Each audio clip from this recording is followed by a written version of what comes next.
I hereby introduce to you Mr. Michael Veazey. First, a word from our sponsors, Amazing FBA. Yes, folks, I am sponsoring my own show. And this one, by the way, is just for the British listeners. Quick question for you. I've personally spent over £10,000 over the last couple of decades, going from pitch fest to overpriced seminar to so-called workshop. And in each case, I've come out excited. I've gone away thinking I'm going to change my life. Then the excitement's gradually fizzled out. And then I've changed nothing and I've got no more money than I started with. My question is, have you ever done the same? If so, then stop blaming yourself.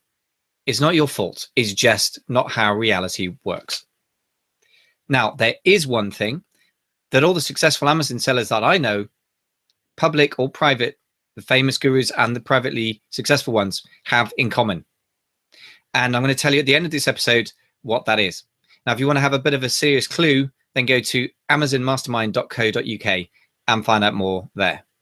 Meanwhile, on with the show.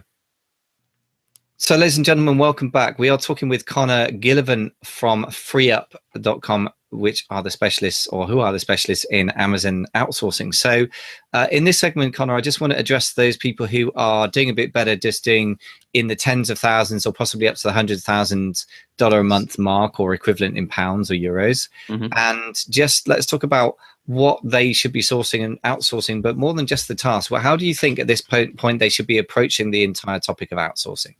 Yeah, it's a great question. And first off, congrats to anyone who's made it to that level, because that's huge. You know, that's a big success with an Amazon business. It shows you know what you're doing. I think the whole mental attitude that you need to approach when you're getting to this point of running an Amazon business with outsourcing is making sure that you really are spending your time at the best level that's continuing to grow the business. So at this point, things should be running on all cylinders, right? You're going to have you probably have some people on your team already that are continuing to find you new products. You have them creating some supplier relationships. You have them, making reorders on products that you see are selling well. You have some people that are listing products, handling orders, handling customer service, all of those basic tasks that you first learned and got into as you were starting to sell on Amazon. You may have already started to outsource some of those things or have people in-house that are working on those. So you as the business owner, you need to make sure that all of those things are continuing to run at a high level, and then also start to look for new opportunities where you can spend your time to continue to grow the business. And maybe you spend your time on it at first, but then you find people to outsource it to as well. Okay, that makes sense. So you got to really focus on being the business growth person rather than just running it, I suppose is what you're saying. So tell me a bit more about working with outsourcers then. To what extent do you think you have to have everything mapped out in advance before you delegate, or do you think it's something you kind of grow along with your outsourcers? What's your view on that side of things? Good question. I do think it's important to have an idea of a plan of where you're going as you're outsourcing, because you don't want to just hire someone and put them into a position without them being fully prepared for what you're looking to get out of that. So I do always encourage people in this position, if they're going to be looking to outsource something off their plate, make sure you do have some sort of expectations of what you're looking for that person to achieve. And then also know, for the purposes of running your business, how does that fit into your budget? So are they working full-time, or are you looking for them to only work a couple hours? What is it that you need to take off your plate so that it can continue to contribute to your Amazon business, but also not hurt your overall budget and kind of hurt the other plans that you have going for the business?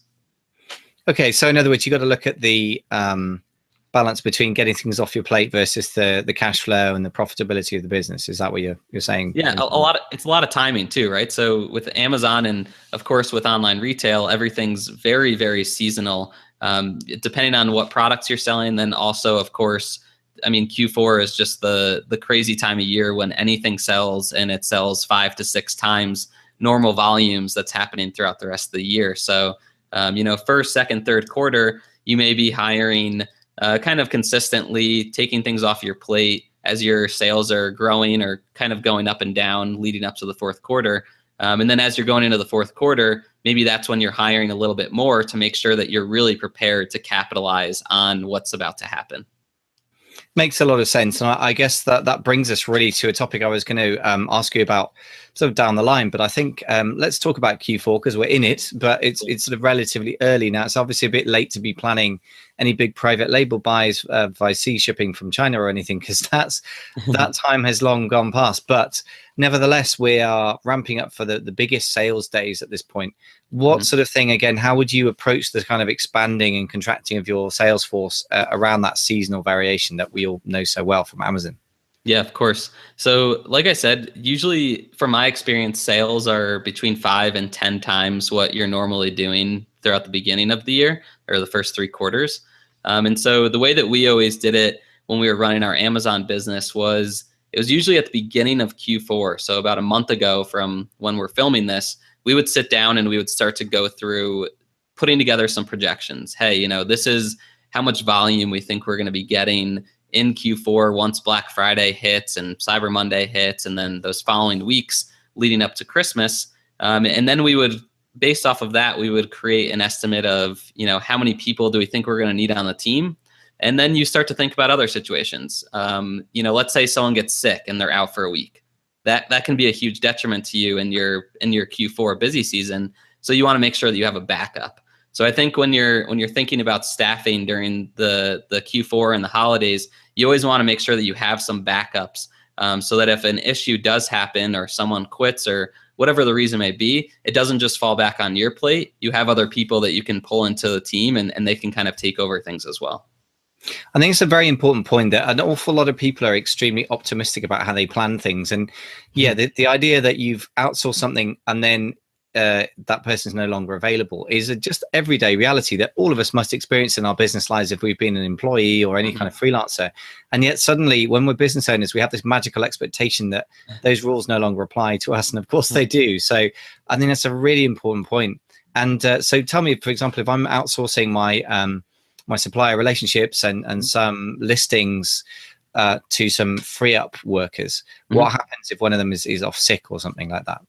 Sure. So FreeeUp, we have a lot of high expectations for freelancers that are working through the platform. Of course, it can happen. Like you said, people could, you know, get sick or whatever, or lose their power, or whatever the situation may be. Our policy as a marketplace is that if for whatever reason a worker were to quit or leave without notice, we'll replace them immediately, and we'll also cover any replacement costs that you incurred from getting that new person set up. So if you had to retrain them or get them going again, we'll kind of cover those and refund you on your next invoice. But we do replace that person within 24 hours so that it's not a huge issue for your business. I just want to point out, I mean, you know, I just to be clear to everyone, yes, I am an affiliate for this thing, so I guess I'm a bit biased, but there's a reason I became it in the first place, and I do use FreeeUp as an Amazon seller. So I can't stress how much that is worth, because when you're in the middle of something really busy and somebody quits, or, you know, as happens sometimes, especially if they're working part-time, you know, sometimes the numbers don't work for them anymore, or they get a better job. You know, trying to replace somebody through conventional recruitment is a nightmare, because that takes time. And meanwhile, whatever job it was, you had to do it yourself suddenly, and you've also got to deal with recruitment.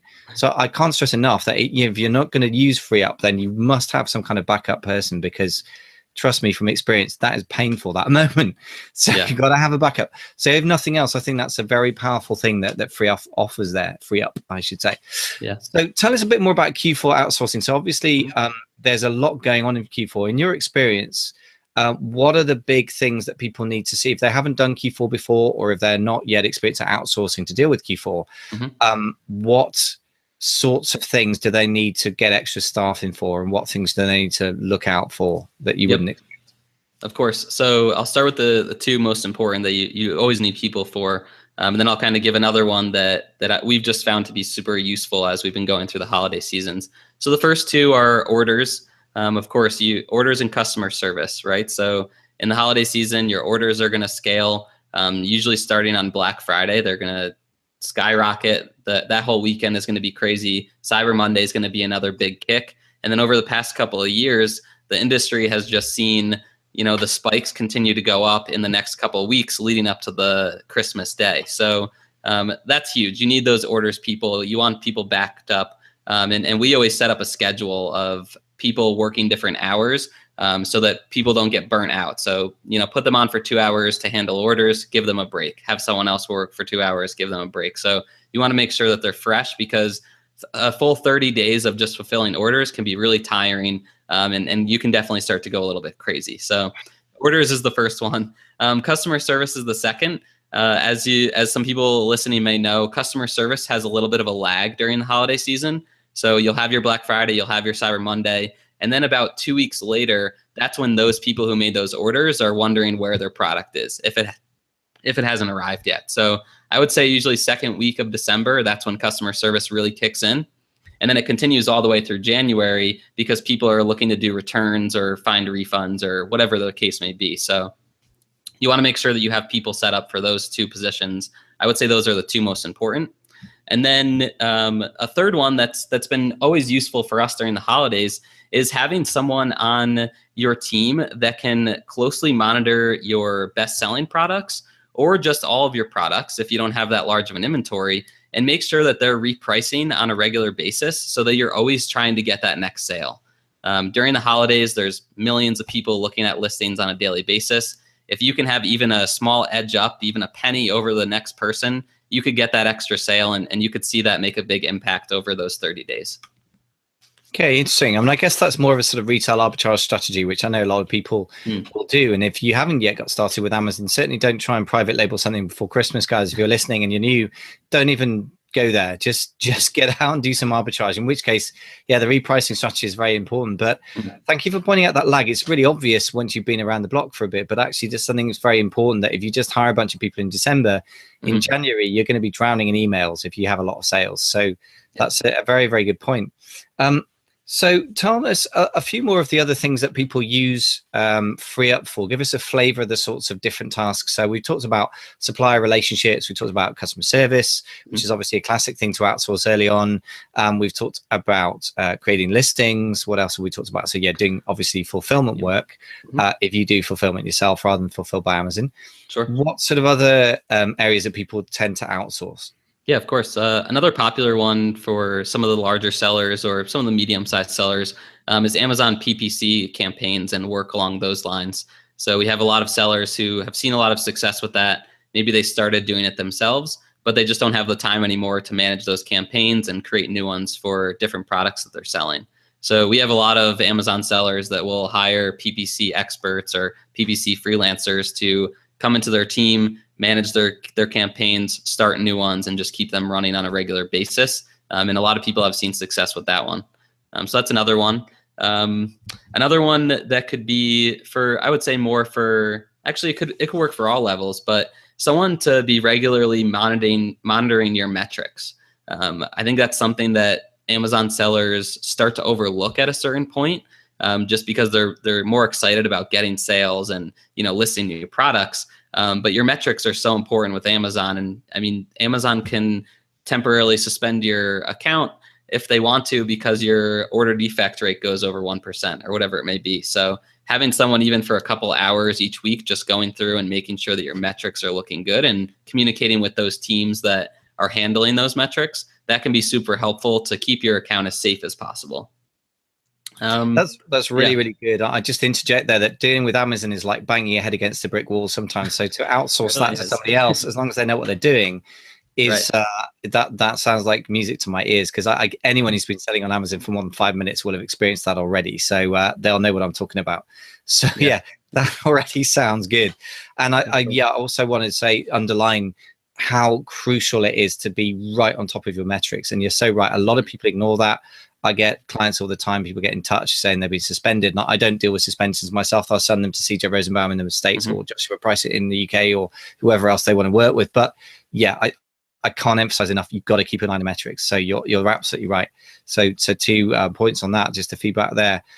So tell me, what do you think? Let's just kind of zoom out to big level. What do you think the biggest win you can get from outsourcing is? What's the biggest possibility that you're going to get out of it? Yeah, sure. It's a good question. I would say as a business owner, your biggest win is going to have more time and less pressure on yourself. I think people who go into selling on Amazon specifically, their end goal usually when they're starting is to have a business that's running by itself, you're making a passive income stream. Maybe you still have another full-time job or you're working on something else. I would say most people that go into selling on Amazon aren't like, I'm going to build an Amazon empire. This is, going to be all I do full time. So I think outsourcing helps you achieve that initial goal of, I'm going to have a passive income stream. It's going to be working. I'm going to have people there that are going to be handling it on a daily basis. And I myself, I'll be focused on where I add the most value. And it's not going to be as stressful as if you're just handling it all on your own. So I think from the business mindset, that's really what you're looking to achieve through outsourcing, is getting that freedom from selling on Amazon and the less pressure from selling on Amazon as well. Excellent. Well, freedom and less pressure sound like fantastic words. I think that's a lovely positive message to leave people with. Connor, we're going to make sure that we have a place for people to find you on the podcast, or we'll just put together the information from this and the show notes at amazingfba.com/Connor. So CONNOR, if I've got that right. It's 2 N's. Is that right? Yep. So we'll put the information there, folks. So if you want to read the show notes, because obviously there's quite a lot of detail that can come up in these, and I would pick through that and just be using that as a way of thinking, which one of these tasks could I possibly outsource? And even if you don't go with FreeeUp, don't go with whoever it is, but start thinking about that as soon as you can. And I think, unlike a lot of business thoughts, it's a rather pleasurable thought. Like, what can I get off my desk? Yeah. And Connor, where else can people get hold of you if they want to follow your thoughts or get advice from you or anything like that? Yeah, of course. So I have my own personal blog. It's just my name, ConnorGillivan.com. I write a lot about startup theories and e-commerce and, building businesses online. So they can, of course, find me there. And then I'm most active on Facebook and Twitter, and they can just find me. My handle is just my name again, just Connor Gillivan. So I'd love to interact with anyone who's listening. Great. Thank you very much, Connor. Well, it just reminds me to say thanks for bringing some lovely thoughts and some presenting really a solution to, I think, a huge problem, which is that pressure of time that we all sense, and for talking us through some really nice, straightforward solutions. So thank very, very much for coming on the show. Yeah, of course. Thanks for having me on, Mike. Appreciate it. Cheers. Cheers. So a word from our sponsors, Amazing FBA. Yes, I'm sponsoring my own show today. I've got a question for you. Now, I must have spent over £10,000 over the last 2 decades going from hyped up seminar to a pitch fest. And you know what? I came out of each one excited, determined to change my life. And then I did nothing or very little. And above all, I came out with a zero extra income, came out still broke. My question is, have you ever done that? If so, then I've got news for you. There is one secret that can really get you results that pretty much all successful Amazon sellers I know do. And if you want to know what it is, I'll tell you what it is in a minute, or you can go to amazonmastermind.co.uk, and the clue is in the title, right? So what I'm going to tell you about is only relevant to those who live in London or near London or can get to London. When I say London, I mean London, England, not Alabama or wherever it is if you're in America. If you can't get to London, then keep listening. There will be something later in the show that I can mention for you. Basically, the masterminds that I've been running have been very powerful for people, but we've revised and revamped them in response to people's needs. So they're really, really powerful now because they're focused on exactly who you are and what you need right now. So we have 2 levels now, and we'll split them further if that proves to be necessary. The 0 to Hero Mastermind is for those who have not yet launched on Amazon or are in the first, few hundred, couple of £1,000s of sales. And that's grown like topsy over the last sort of 30 days. We've gone from nobody over the last 30, 40 days to 20 odd members. And then we have the 7K Collective, which is much smaller, only 7 members. But collectively, they already have Amazon turnover of about £7 million a year. And that is probably really understating it as well. It could well be over 10 million, but I'm being conservative there. So some powerful stuff for you if you're doing over 10K. If you're not, then the 0 to Hero Mastermind is for you. Now, the reasons to come to this are the kind of opposites to go to those pitch fests and to go to drink from the fire hose on the internet that is Facebook groups and podcasts. And I include my own in that. 3 reasons to come, folks. Clarity. Instead of the fire hose of the internet, you focus laser-like on you and your business. So once a month, you're going to be in a small room with a small group of people focusing for at least half an hour on you and your business in your hot seat. Really powerful, very simple, very effective. Second thing you're going to get is confidence, because you can check the plans that you have in your head and get them out there and bulletproof them, test them or waterproof them, make sure that they're actually doable in the real world. So you can go away and act with confidence. And the third thing is connection. So it's all very well being in a Facebook group, but there's nothing like being face to face to actually connect to people. Plus all the people in the rest of your life, wife, girlfriend, son, daughter, mother, co-workers, they don't really get the whole Amazon thing in most cases, and in some cases they're even opposed to it. So that's a lonely business. What you need is fellow Amazon sellers in person to connect to. That's what's on offer here. Very simple, very powerful. People obviously loving it because they're going for it. So go to amazonmastermind.co.uk if you want to find out more, and you can apply from there as well. It's application only because I only want the high caliber people, and that's what we've got. And the price is going up over time. I've now got rid of the beta testing price for both levels of groups because we've got the sort of base level of people that the thing is now going to be self-sustaining. So now I want to be ever more selective. So if you want to consider it, get moving on that quickly before the price goes up again. amazonmastermind.co.uk. Thanks for listening.